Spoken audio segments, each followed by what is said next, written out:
Well, good morning, good afternoon, good evening, wherever you are in the world. We are here live on Co-working Wide with Red Worldwide, and I'm Dr. Patience Jackson Rose, and we are so excited that you are here with us. And today we are going to be doing our Smarter Start Bootcamp. We have another wonderful episode for you today for Smarter Start Bootcamp, and let me just explain what Smarter Start Bootcamp is for those of you who are joining us for the very first time, or maybe you've been with us a few times before when we've been on co-working, but we've been focusing on something else. Today, which is absolutely a Monday, we are focusing in on what it takes to run a business smarter. So we're going to be strengthening our entrepreneurial vision today with self-awareness. We've talked about emotional intelligence. We've broken down what it is, and we've kind of, talked about how we can use it, but we are really going to focus in on our EQ today and just look at another aspect of how we use it to motivate our teams.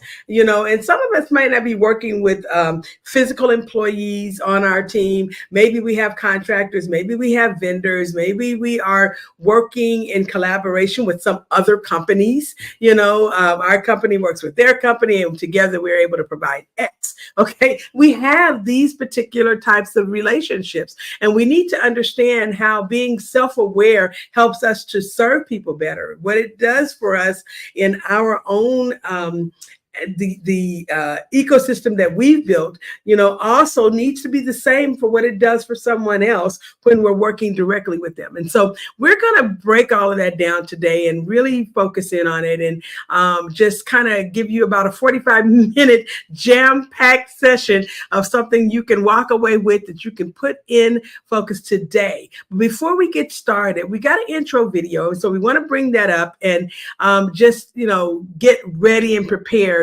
for what it is that we'll learn. Welcome to another episode of Smarter Start Bootcamp. Today, and in this episode, we're revisiting an essential tool for motivating and inspiring your team, your EQ. How self-awareness plays a critical role in effective leadership.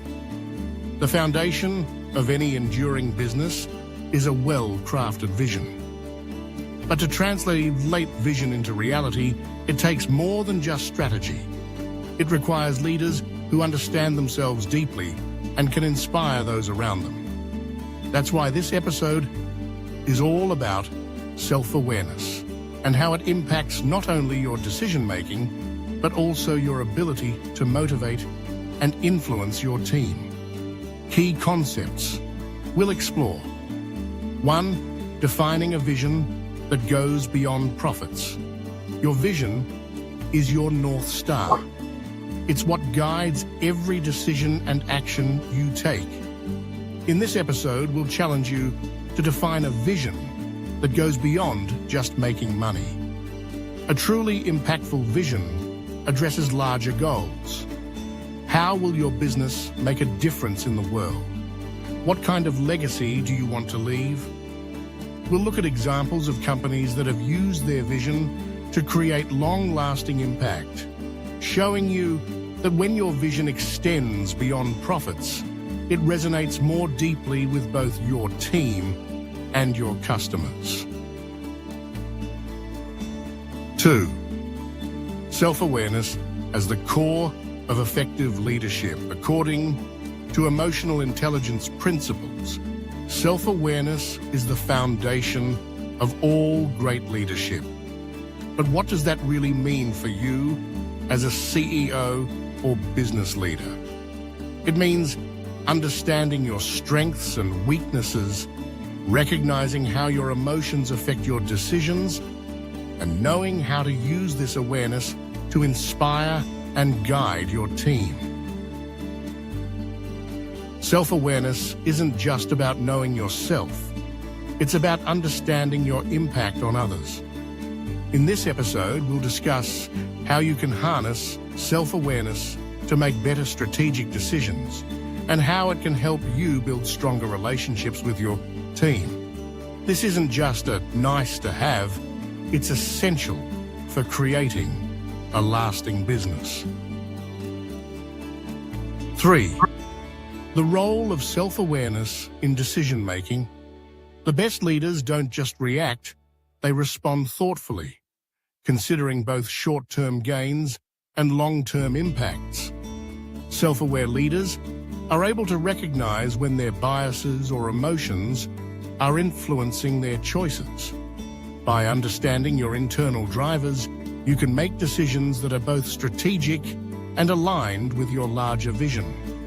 This episode will provide tools for developing self-awareness, from journaling and mindfulness practices to seeking feedback from those around you. When you understand yourself better, you make better decisions. Decisions that will set your business up for sustained growth. Practical tips for building self-awareness. Incorporating self-awareness into your daily routine doesn't have to be difficult. Here are some simple yet powerful practices. Journaling. Regularly reflecting on your thoughts and decisions can provide insights into patterns and help you recognize areas for growth. Seeking feedback. Don't shy away from constructive criticism. Ask your team and peers for honest feedback on your leadership. This shows vulnerability and fosters trust. Self-assessments. Tools like personality tests can give you deeper insights into your strengths and areas where you may need improvement. Mindfulness.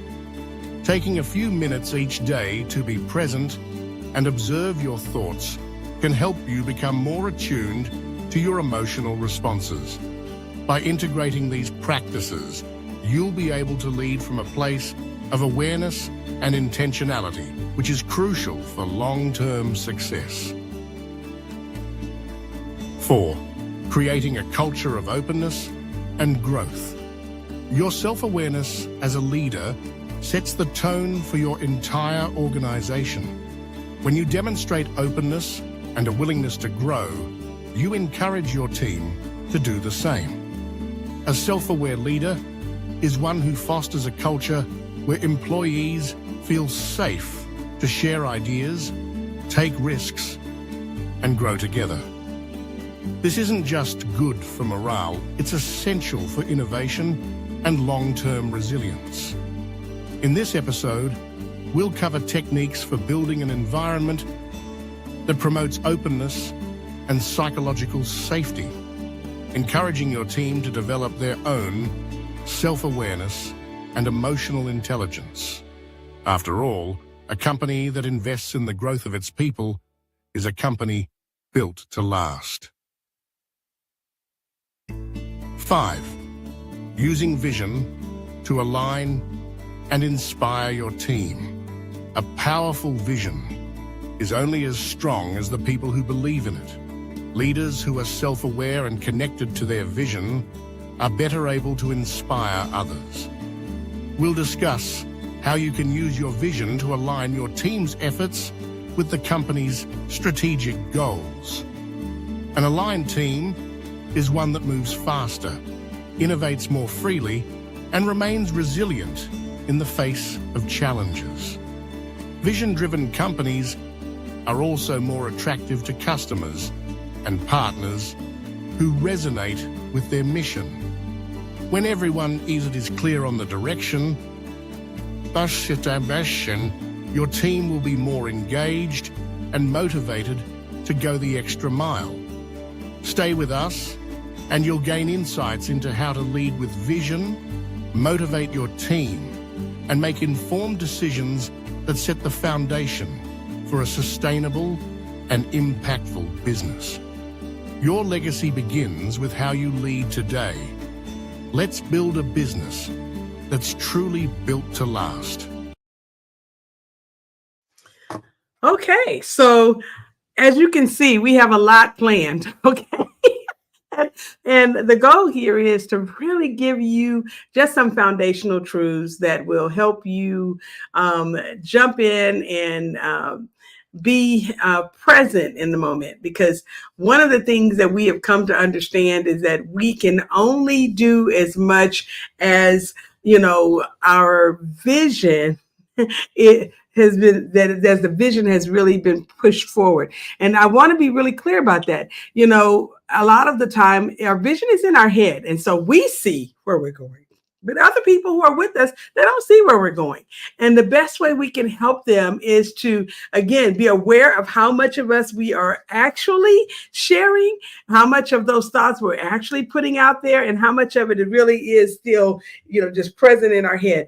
One of the keys to building a more valuable business is making sure that the vision itself is one that's shared across the team, across the company, and helping us to get there is what we're trying to do today. So if we can just pull up our slides, we're going to go ahead and jump in. Okay.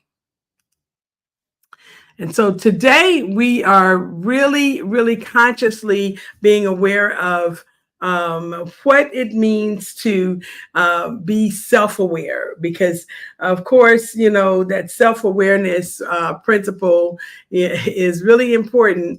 And we can't, get stuck at a place of where we are not able to see, what it means for us to be self-aware.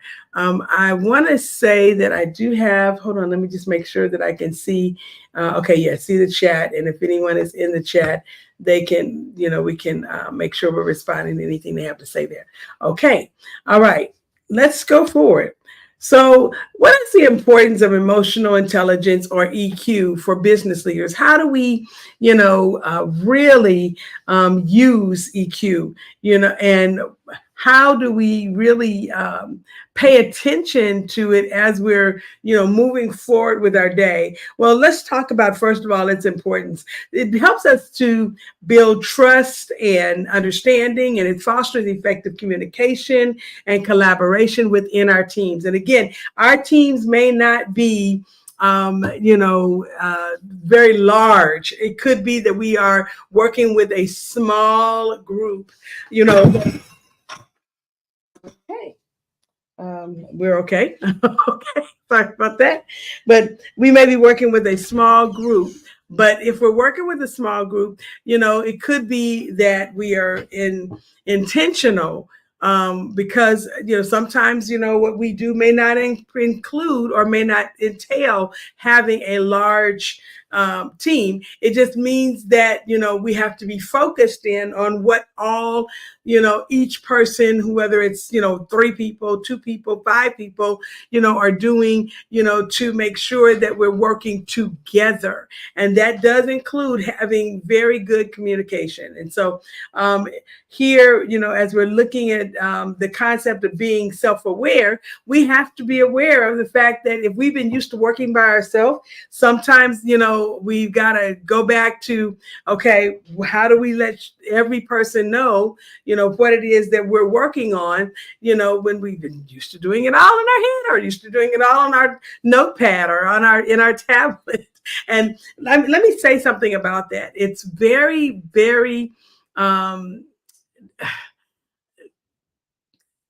deep concept, okay, to understand how important it is for everyone on the team, whether it be 2 people, 5 people, or 10 people, to understand their role and understand your role, and be able to understand how we communicate to get, us all on the same page. That is one of the most difficult things that I've seen companies who have grown from maybe one person doing everything to a team of people doing, several things. And so with that said, I just want you to be aware of how you lead. If you're a person that has consciously led, in a manner that you did almost everything yourself, and you were conscious of the fact that as you got, to the place where you were able to have a team, you were sharing responsibilities, then you probably did a lot better job than I did. Okay. But I know that because I worked by myself for so long, that when people came on the team, I had a hard time giving them responsibilities. It was like I'd hand it to them and I'd take it back. Okay, I want you to do this. And they'd look up and it was done. And oh, it was just horrible. And so I will say to you that if you want to build trust, people have to be able to understand that you trust them too. And the way that you do that, is to communicate more effectively. It's very important that you're able to help people see what you see, but you have to make sure that you're communicating it. When you have really good EQ, it does give you the ability to have improved decision making. We did a whole piece on decision making excellence on Friday. And if you were not here, you got to go back in and watch that episode. It was absolutely phenomenal, I believe. I think it's one of the best ones that we've done. And it has more to do with people, not so much that people don't know how to make decisions. It's just that they don't understand, that there may be a better way of communicating the decision that they've made. So, having, again, that self-awareness gives you the ability to have improved decision-making or decision-making excellence. It allows you to make informed choices by understanding your own emotions and the emotions of others. And so, again, on Friday, we talked about some biases, cognitive biases that we might have that causes us to make certain types of decisions. And if you have good self-awareness, good EQ, that emotional intelligence will help you to understand your cognitive biases and either remove them, refine them, or repurpose them in a different way so that you can be better at what you do. It's so important that you have that in your life. Okay. And then, we want to also pay attention to your increased motivation, because when you are operating with a very high EQ, it gives you the ability to inspire and motivate your team by creating a different type of an atmosphere. The environment will support you, and you can create a supportive environment for them as well when you've done your best to make it a positive place to work, a place where people really want to be, and they can, feel free to share their ideas and to be everything that they are, right there in that, in that space where they work. And then, of course, you want some enhanced productivity, and you're going to get that when you have a high IQ or high EQ, not IQ, EQ, okay? Because it promotes a more productive work environment, and you're able to resolve conflicts better, and people, understand when you know yourself and okay, this is the way that I flow, and let me share with you a good way for you to get information to me so that I can make sure I'm responding to what your requests are, requirements are faster. I tell you, it really does make a lot of sense. Okay. So let's look at, how do you understand your strengths and weaknesses as a CEO? Now, this is an area where a lot of us may struggle because when we're talking to other people about our strengths and weaknesses, sometimes, we have skewed views of, what we are seeing, okay, or what we should be seeing, what we're looking at. It's, yes, those strengths and weaknesses are absolutely there. And when we had the session where we talked about, cognitive bias and these other types of biases, we talked about doing a SWOT analysis. You can do a SWOT analysis on yourself, right? Where a SWOT analysis is where you looked at your strengths, your weaknesses, your opportunities, and your threats. And you can do one of those on your own personal self. However, sometimes because of these ideas that we come to the table with, it gives us a way of viewing things that doesn't help us to see the exact truth about our strengths, weaknesses, opportunities, and successes, or I should say threats. So I want you to understand that when we're looking at things, we've got to be able to really identify our strengths, because it is a crucial thing for us maximizing our potential as a leader. And you might want to excel, and really promote your abilities in a way that your foundational things that you're doing to help yourself grow, are really positioned and focused on, the things that you really need: strategic planning, team building, inspiring others. Those might be areas that you are excelling at, but if not, you need to be promoting some level of training for yourself, that you can become better at a strategic planning, or better at team building, or better at inspiring others. We're going to be doing some future services in which we are offering full workshops and seminars on strategic planning, on team building, and on, motivation and inspiration, because we believe that these are things that people really need. So on our Wednesday, our Wellness Wednesday, we've been providing you with good information and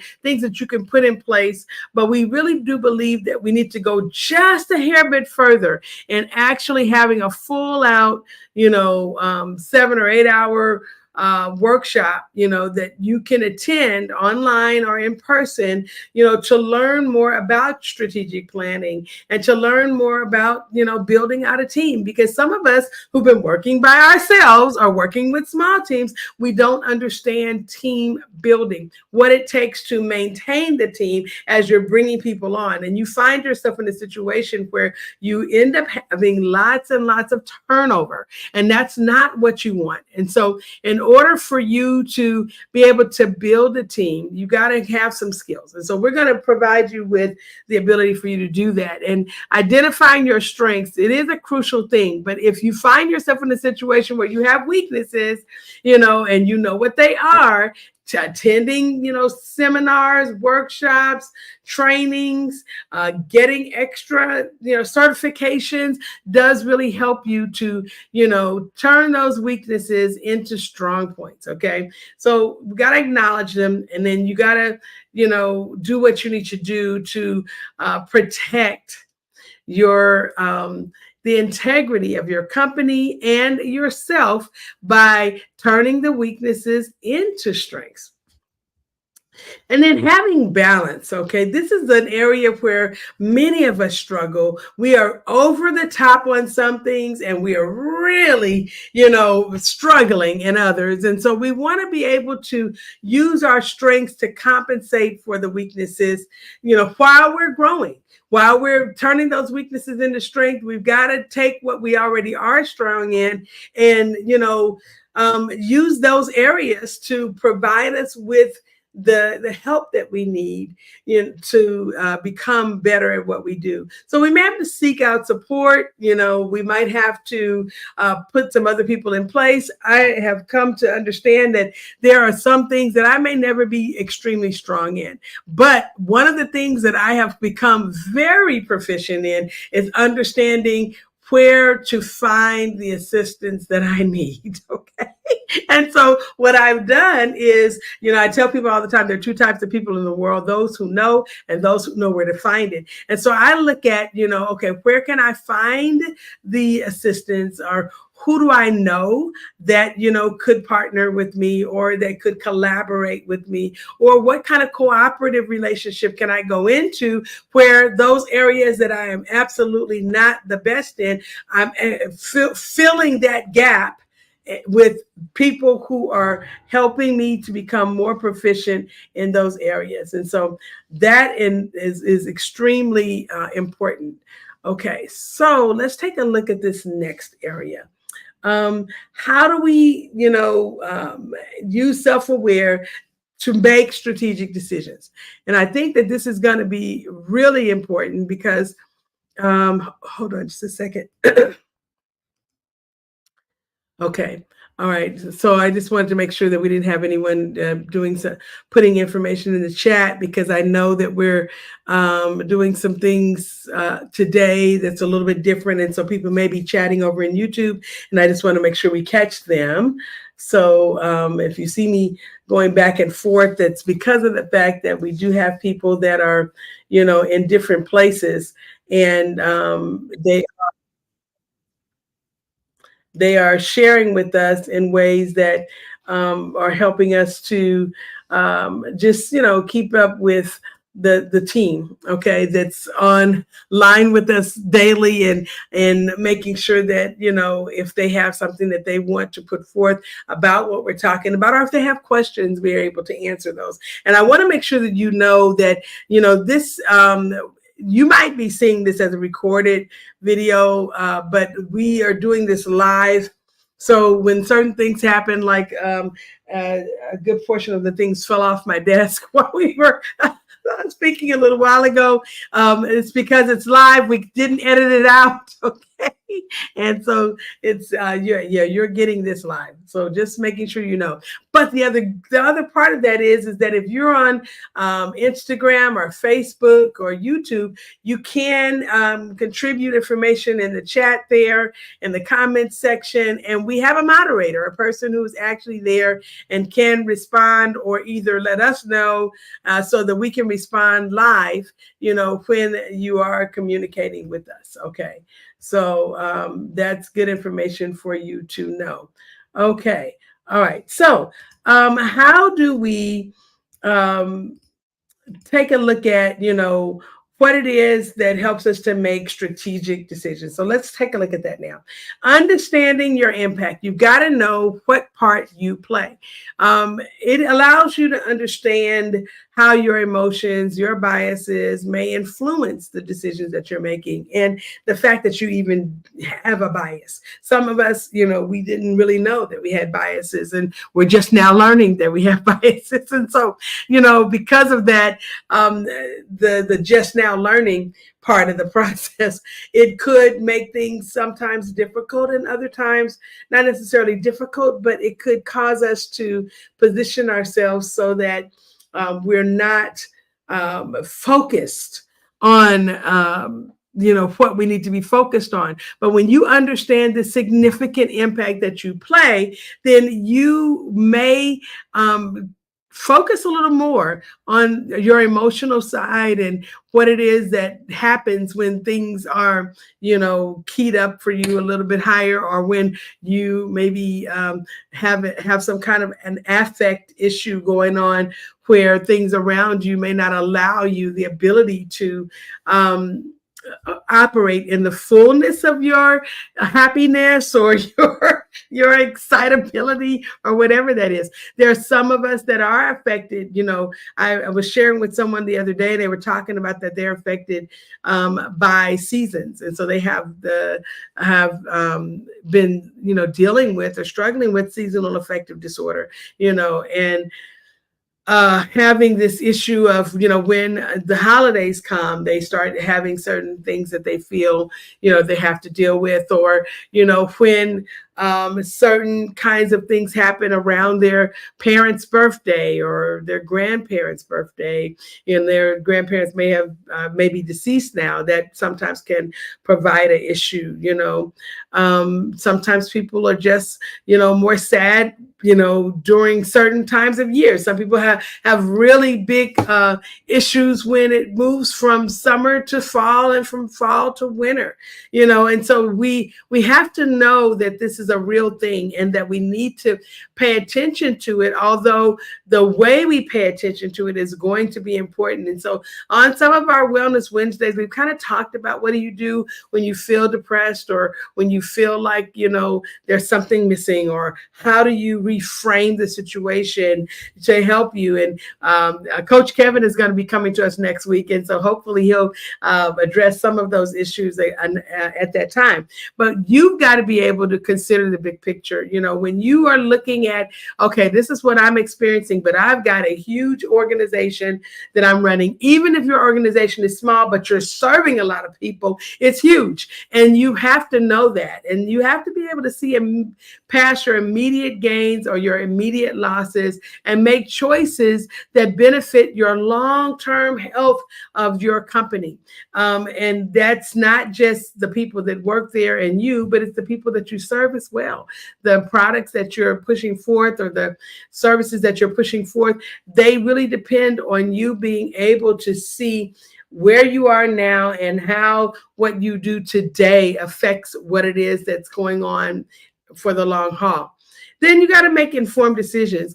By being aware of your own perspectives and biases, you can make more rational and strategic choices. When you know what you're dealing with, then you can say, okay, I need to check into this a little further because this may be just how I feel, and this might not be the best way to approach this situation. Okay, so let's take a look at this next one because I think this is going to be important. When you recognize the impact of your actions and decisions on your team, you can actually, again, make informed choices about how things are going to be handled based on what you see. So let's take a look at the action. The action is public praise, and the potential impact, it motivates and inspires team members.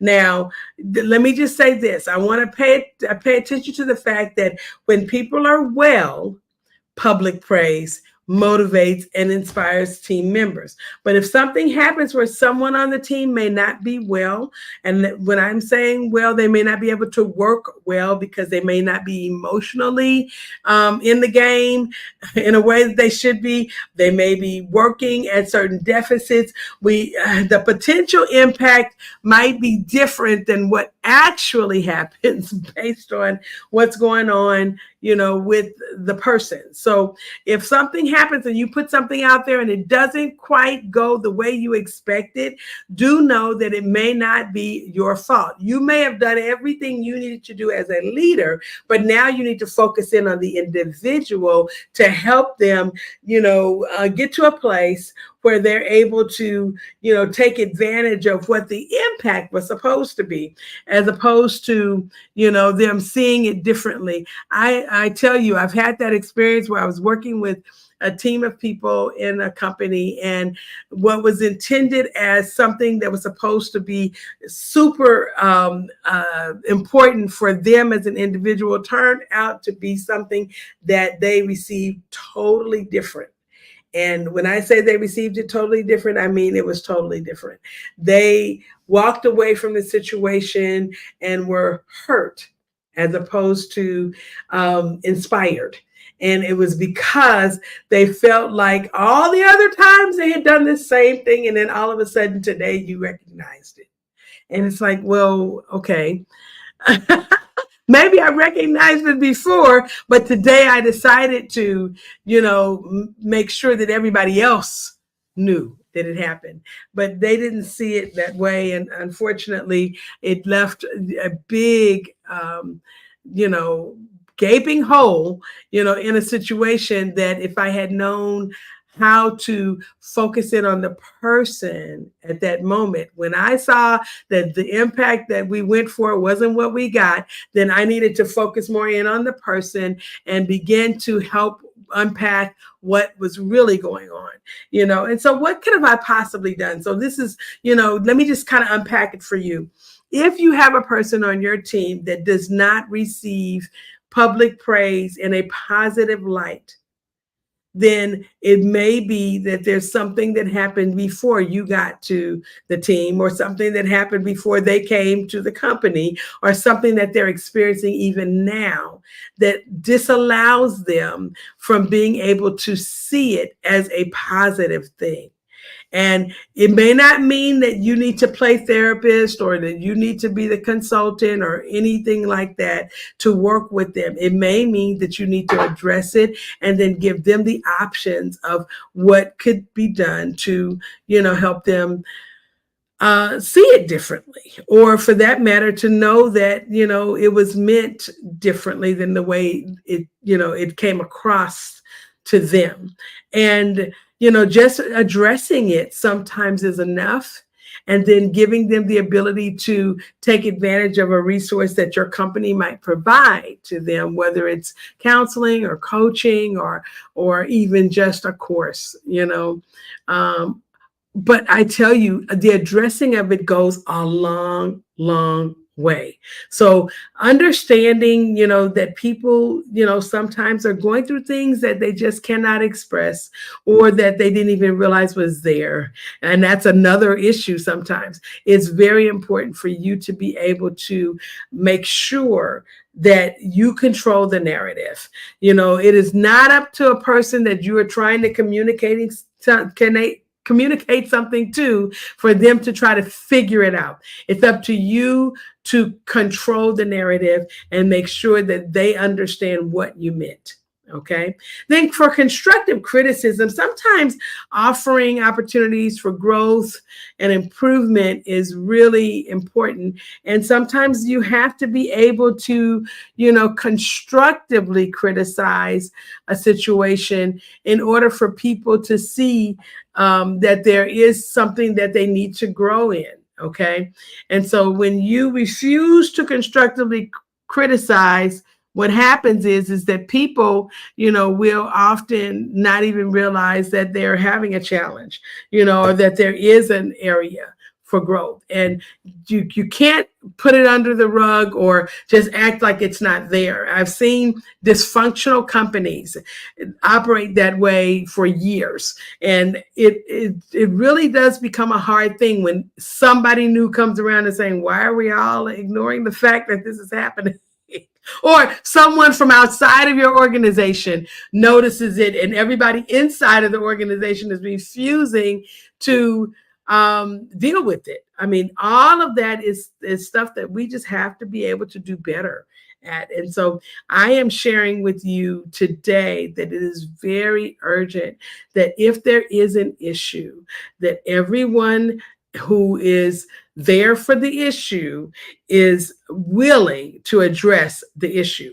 It's very important. Okay. And then the lack of communication, it creates confusion and frustration, and it leads to a decrease in productivity. And you got to be the person that says, okay, I don't want this. I want to have my company functioning and operating in a way where people who are here are, here and clear about what it is that we do, how we do it, and what we are doing, for and with the people that are working, on this team or surrounding the team or collaborating with the team.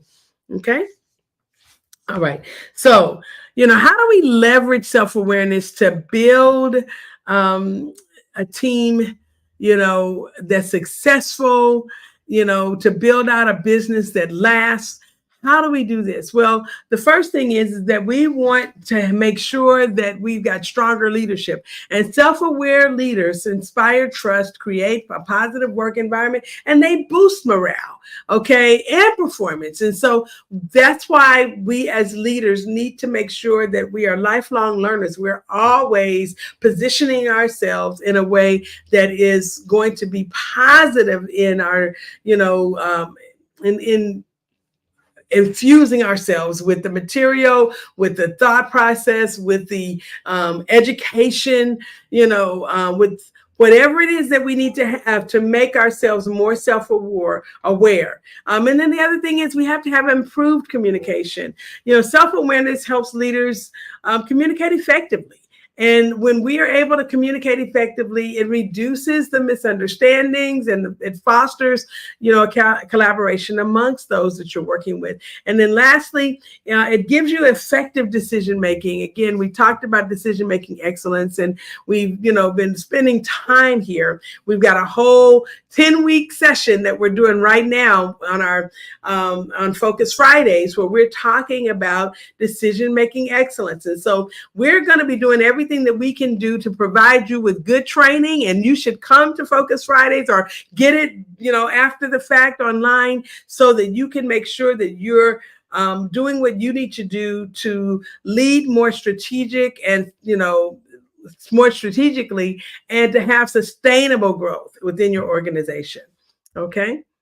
All right. So with regards to the techniques, so let's look at these 4 techniques that we spoke of and that were talked about in our video.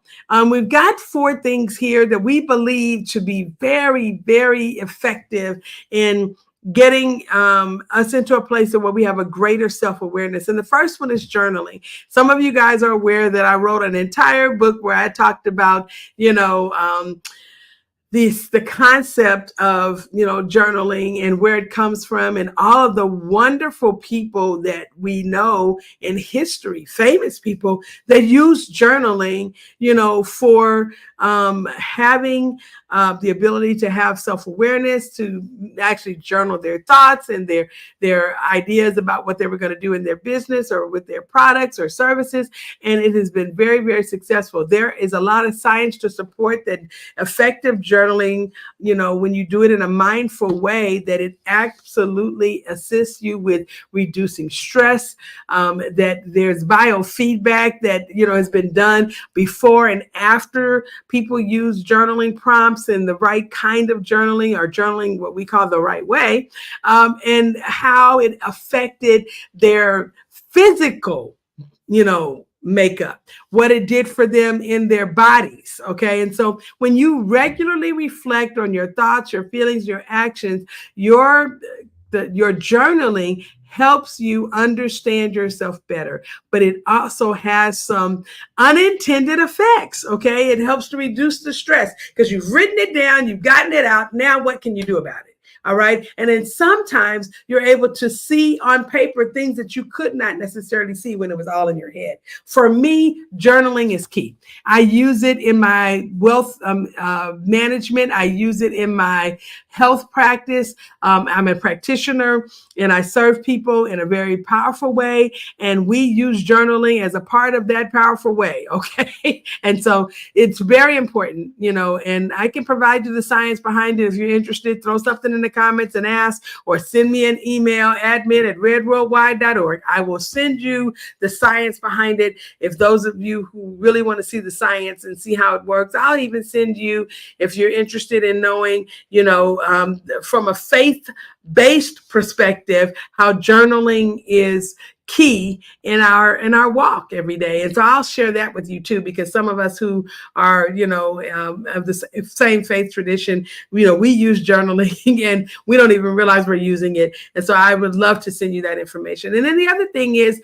for seeking feedback, when you ask people, what they see, sometimes what you get back is a different perspective than what it is that you see.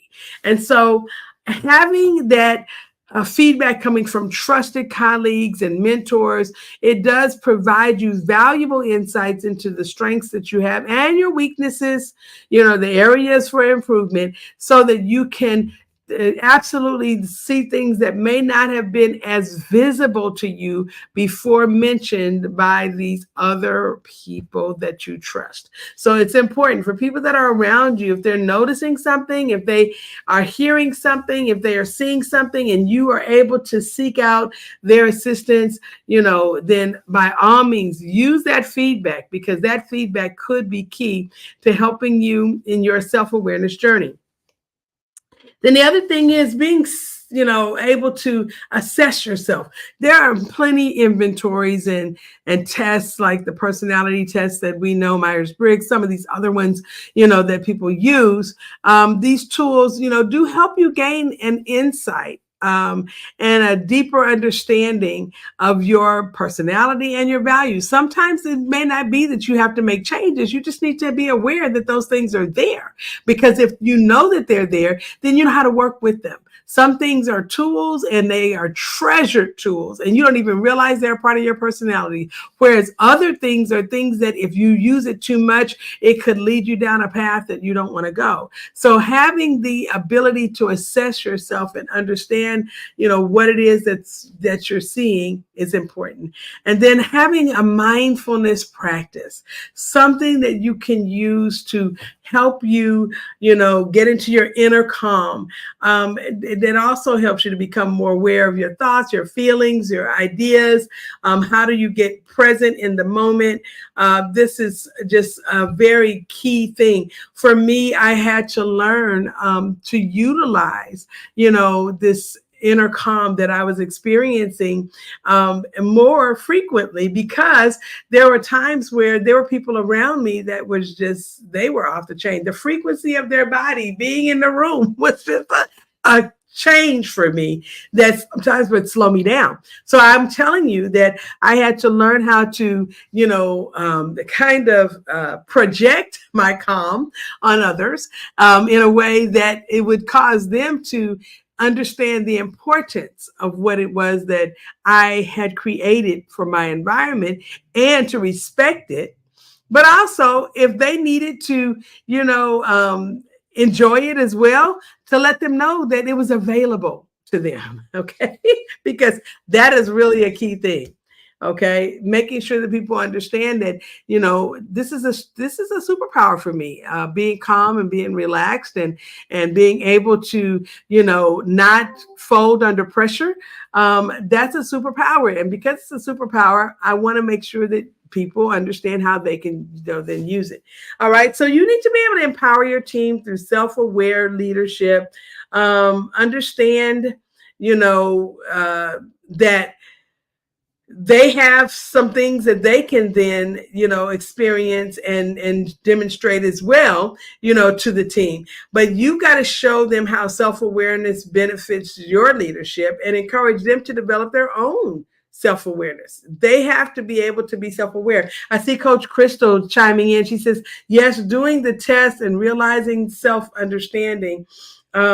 She says, I love doing this for people, and I think it's important. I really do think it's important that people do understand that you're on a journey and that your journey is important to them because you're just modeling for them what you would like to see them experience as well. Creating a culture of openness is very key, and it's going to be important that you are able to help the team that you're working with and that you're collaborating with to understand, being open, is very important, that there's nothing really to hide. People are going to see it anyway. And so when you have a culture of openness, they can share what they're experiencing and offer their experiences, what they've learned, to the team as well, to help everyone grow. And so it provides opportunities for growth when you are providing to your team professional development, coaching classes, courses that, will allow them to stretch out in everything that they are to become, and to help them grow even with their EQ. That's going to be a very important tool that you are offering to them, and that will allow them to become all that they can be. Okay. So as we're concluding today, the real key role of self-awareness and effective leadership is that we do seek to make sure that the people that we're working with are able to see our journey and to share in our journey, because it helps them to understand that there is a journey that they are on. And it helps you to create a positive, productive, and inspiring environment for everyone. Coach Crystal is saying positive and safe culture builds the team so organically because they feel heard and valued. And that's so, so true. When a person feels valued, then of course they give more. And you're not trying to suck all of everything out of a person. You're just trying to make it easy for them to be everything that they're to be in that environment, so that they feel fulfilled in their role. Well, this has been Dr. Patience Jackson Rose with Co-working Live for Red Worldwide, and we thank you for joining with us today, and we'll see you again next time.